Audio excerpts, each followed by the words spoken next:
as Morgan and Gerald battled for something close to their heart on Shortland Street.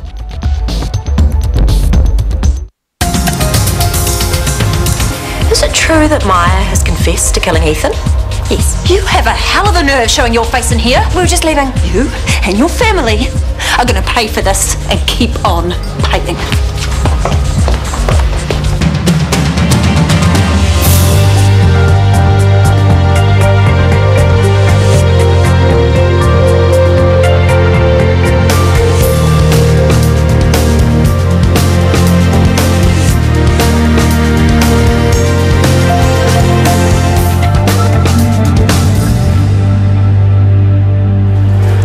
You haven't told me how you know Kip. We were flatmates when he was at med school. Oh, me too. Please tell me it wasn't at the same time. There are a few months back there I'm a bit vague on. No, I think I'd remember you. I've heard all the stories though. Well, I was just warming up. There's heaps more stories now. Go on then. Oh no, we're talking about you. You're not Brains, are you? Man, it's been a while since I heard that. Oh, you are. The straight A med student who never seemed to do any work. I don't know about straight A. Straight to the pub, more like it. And then you sailed through your exams. I have to say, you don't seem like the genius doctor type. I'm not. I chucked it in. Why? I could see all the stress coming. Didn't want it. And what do you do now? Not a lot. It's a pretty good life. Want to swap? Why? What's wrong with your life? Never mind. So what brings you up north? I told Kip I'd be up to see him 2 years ago. It's taken me this long to get my act together. Oh yeah, and I'm going to buy a ute at the auctions tomorrow. Drive it back to Christchurch. Kip said you're going to be here for a while. Just a couple of days. But even a layabout like me has to work occasionally. Your turn. What? You never poured your heart out to a stranger before. It's very liberating. Ah, see, but we're not strangers, are we? 3 of these, that makes us old friends. But what you can do is take me dancing. That's what I really need.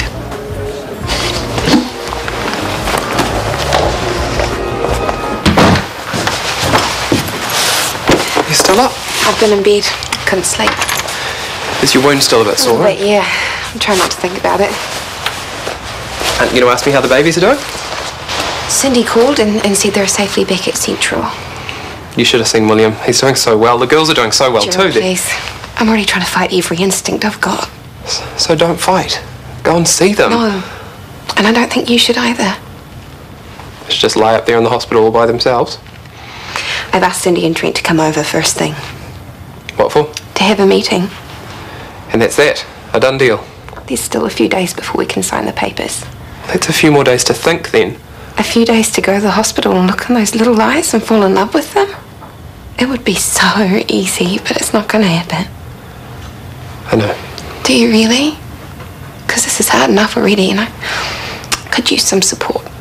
Who are you shooting? He'll still be at work. That means we can party on. What about the neighbours? Ah, don't let them in. They're not invited. Yeah. Not for me. What? Oh, look, keep it down, you guys. Next door's light just went on. They'll be banging on the door soon. But leave them. They're still not coming in. Sorry, guys, but I've got to go to bed. Yeah, me too. I'll see you tomorrow. I will make sure you do. You're right for betting on that? Sweet ass. Night, you two. Night. Are you joking? I'm dead on my feet. Please, I really need to talk. You don't have to drink. Just listen.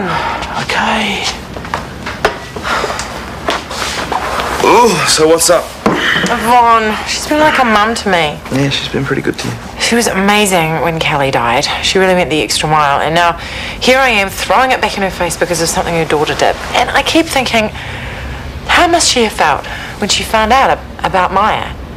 And what does that do to her mother? And she should be able to talk to me about it, but she can't. What kind of a friend am I? Not to mention a substitute daughter. That's all gone. So what do you think I should do, Kip? Well, I think you should harden up and get over yourself. Let a man get some sleep. Yeah, you're probably right.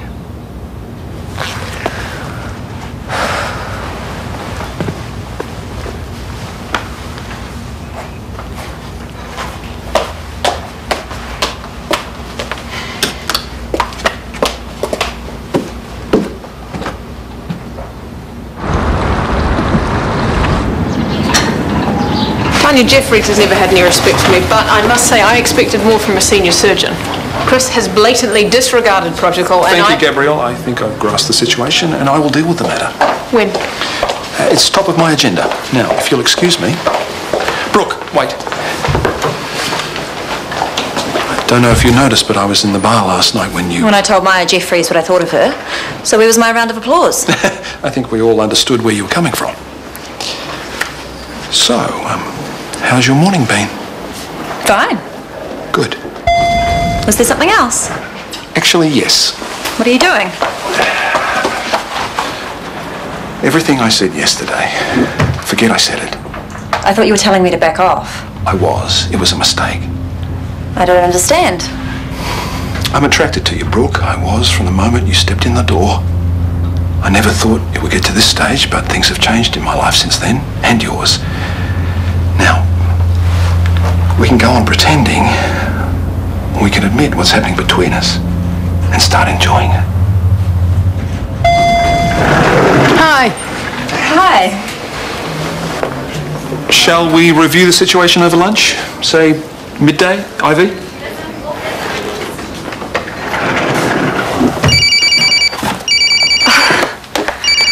Sorry, that's Gerald's. He must have popped down to the shop for something. Well, you won't be long then. We can wait. Maybe we should do this another time. I'm really not sure when you'll get back.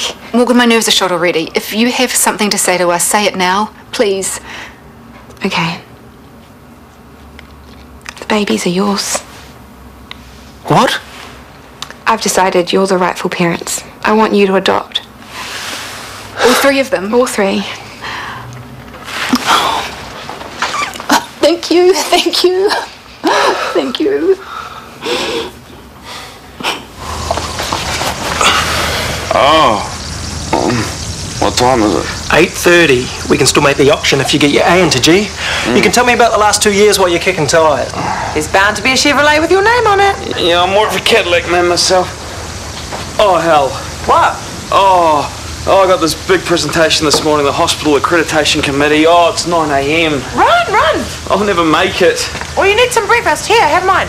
No, I haven't got time. I'll have to shower and shave at work. Oh, brilliant! My suit's at the dry cleaners. The way you're going, you better pick something up for your ulcer too. Oh, look, mate, I'm stoked you're here. Really, I am. We'll catch up tonight. Oh, hey, why not drop by work at lunchtime today? Show me your new ute and we'll make a plan, yeah? And you wonder why I dropped out of med school. You gave a blood transfusion to a Jehovah's Witness, Chris. What's next? Resuscitating a DNR? Just fire me and get it over with, will you? Not before I give you a chance to explain yourself. Though I must admit, the mind does boggle. I could give you a reason. It still wouldn't excuse what I did. As for Tanya, I'm assuming she was acting under orders? Tanya is blameless. Gutless, more like it. Let's just get on with it, shall we? I've already apologised to the patient and her family for going against their wishes. Your only option now is to add this breach of protocol to my record and remove me from Shortland Street's list of available surgeons. I'm the CEO, Chris. I decide how to discipline my staff. I defer to your better judgment. Good. You will, of course, stand down from the surgical roster. I also expect your resignation as head of the Surgical Research and Development Unit. Then you'll be disappointed. I beg your pardon. The SIDU is independent of Shortland Street. As my son would say, you're not the boss of me.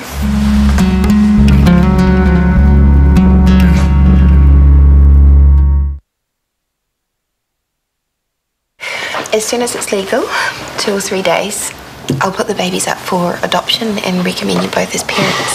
I can't see any reason why it shouldn't go through. Thank you. You don't have to keep thanking me. We do have to keep paying you, though. Don't worry, we haven't forgotten about that last instalment. I don't want it.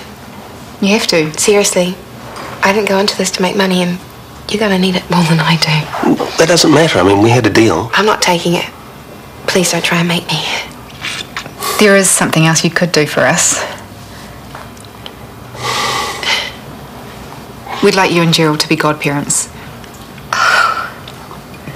It's really sweet, thank you, but no, sorry. It'll just be too hard. I understand. What about Gerald? Where's he in all this? Gerald's fine. Yeah. It's funny.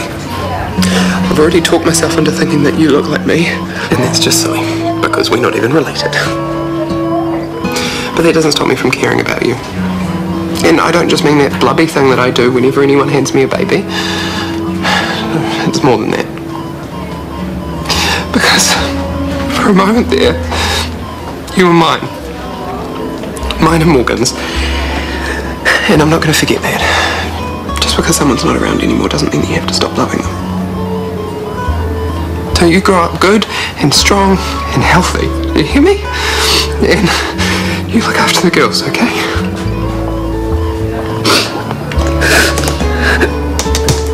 I love you. All of you.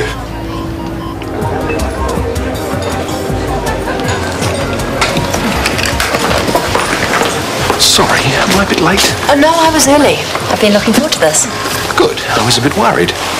Well, you did rather take me by surprise. Was the rest of your morning as dramatic? Part of it was. Oh?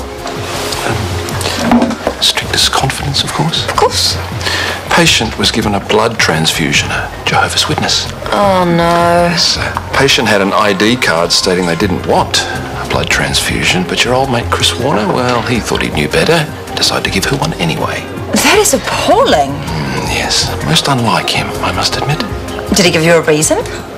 He seemed to think he didn't need to. That man is a law unto himself. Exactly. He stood in my office with a smile on his face telling me how he expected to be disciplined, knowing there was stuff all I could do about it. You could kick him off the surgery roster. Yeah, but that's where it stops. He still gets to be a star player in the SRD. Because he answers directly to the DHB. Yeah. And they won't do a damn thing because Warner is too precious to them. They might feel differently if the media got hold of it. Wouldn't that be terrible?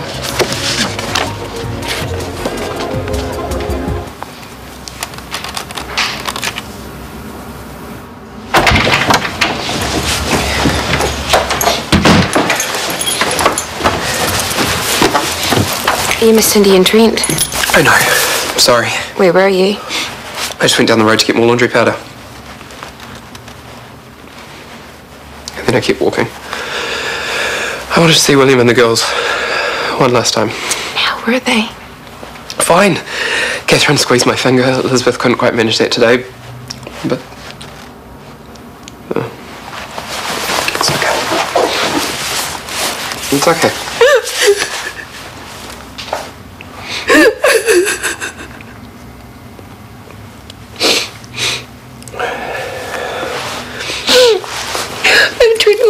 To pick up the bassinets and stuff, as he was given all to them. Of course. I haven't even sorted out half of them. Well, I can do all that. Why don't you go and lay down? Are you sure? Go on. I'll bring you something to drink.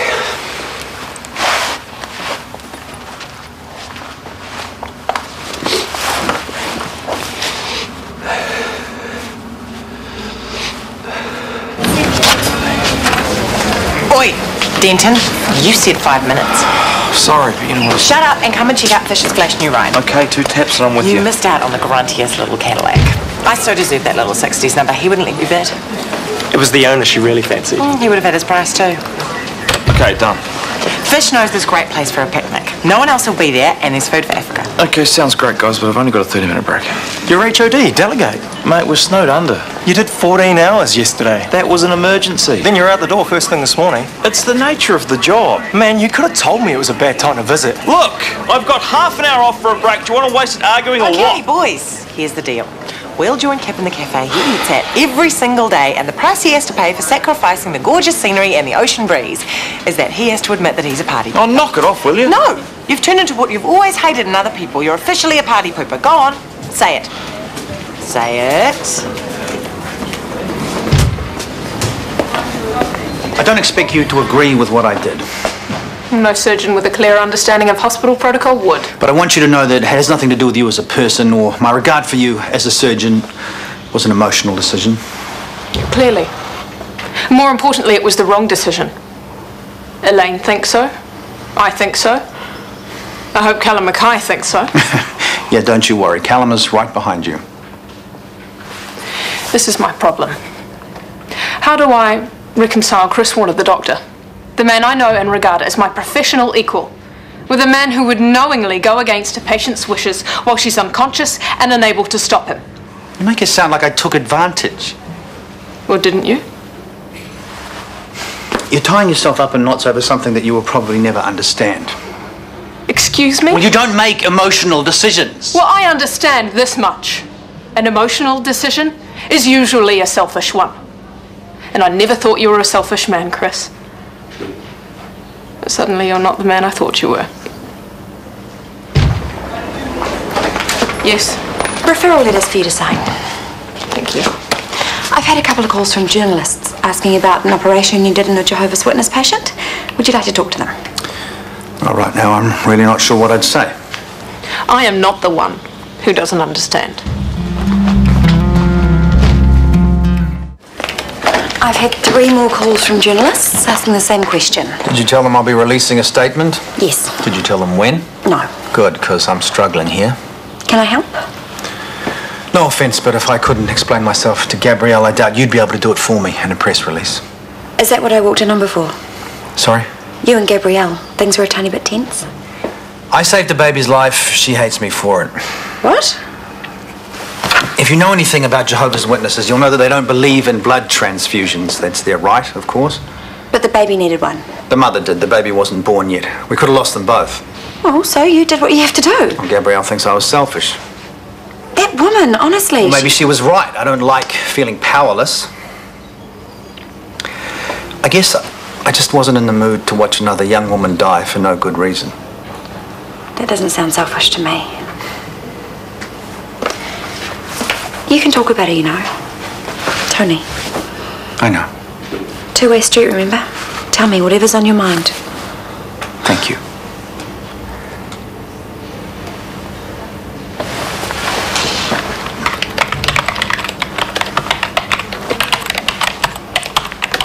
Last one.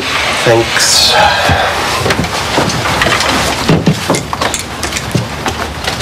You know, I didn't think I was going to see you today.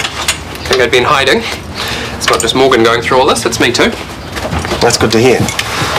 She's an amazing woman, your wife. Look after her. I will. There was never anything in it, by the way. Me and her. Okay. Maybe I thought there was. It's hard not to think about the woman who's carrying your kids, you know. It does things to you. I was all over the place for a while. I think it was a bit of a roller coaster for all of us. And Cindy and I have got some stuff to work through, but it won't affect the kids. I promise you that. I'm going to be a good dad, Gerald. You better be. So are you one day. There's no hurry. I'm still young. Well, good luck. And to you. See you, mate.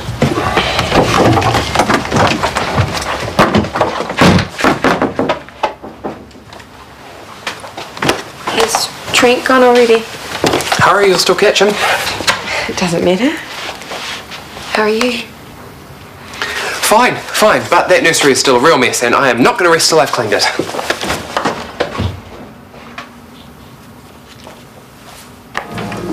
Didn't see the old surfboard at your place.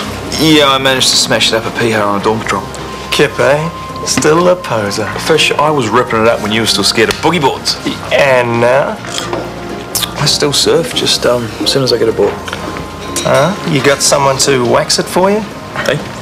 I think that's fish talk for got yourself a hot chick. He's working his way through the nursing stuff. Oh, that makes sense, since he obviously doesn't like to leave the place. So what are we up to this weekend? I don't know, but you'll be doing it without me. I'll leave tonight. Got to get the ute back. But you only just got here yesterday. Yeah, I thought you were staying for a couple of days. Who am I going to go night clubbing with? Everyone around here's too boring. What if I told you I couldn't hack the pace? What if I told you I had 2 tickets to Raro? Is that slow enough for you? You're full of it, Piper. 2 tickets that have to be used very soon. It was going to be me and Kip. But no, he wanted to look after his mate, that's you. But is he looking after you? No, he's too busy working. You're not kidding, are you? I've always wanted to surf up, no? And you shall. You say what, Piker? About my 2 best mates winging it off to Raro? I'm stoked. We're really doing this. Don't pike on me now. There'll be hell to pay.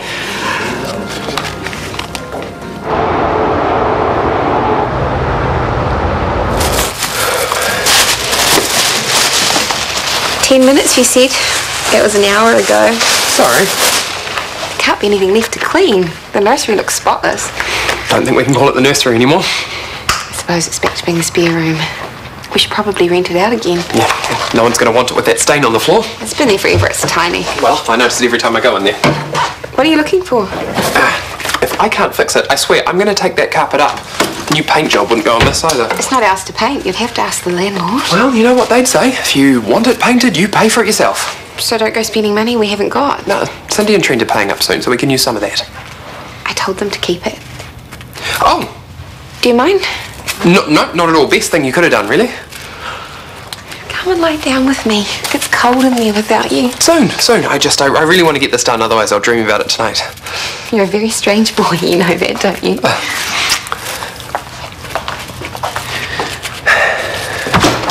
Please tell me you had nothing to do with this.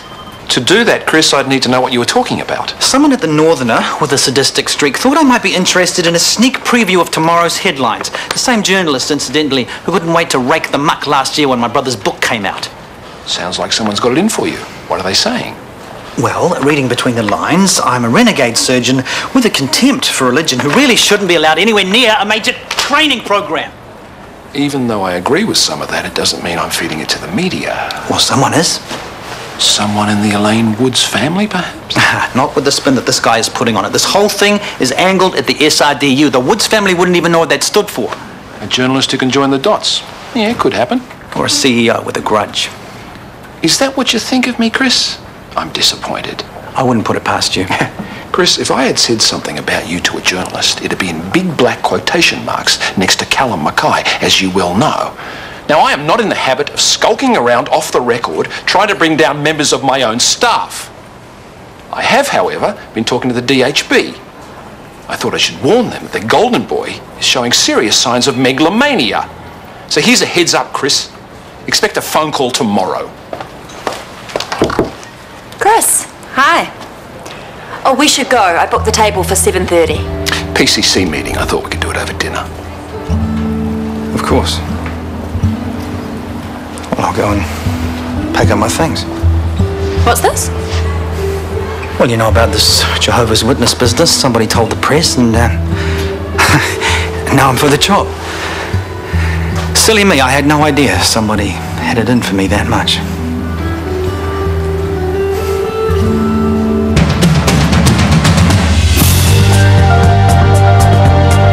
Well, if you're looking for an injection of action later today on RT1, we're live from Punchestown for the Champion Hurdle, the feature race on today's card. RT Racing is at 4 o'clock here on RT1.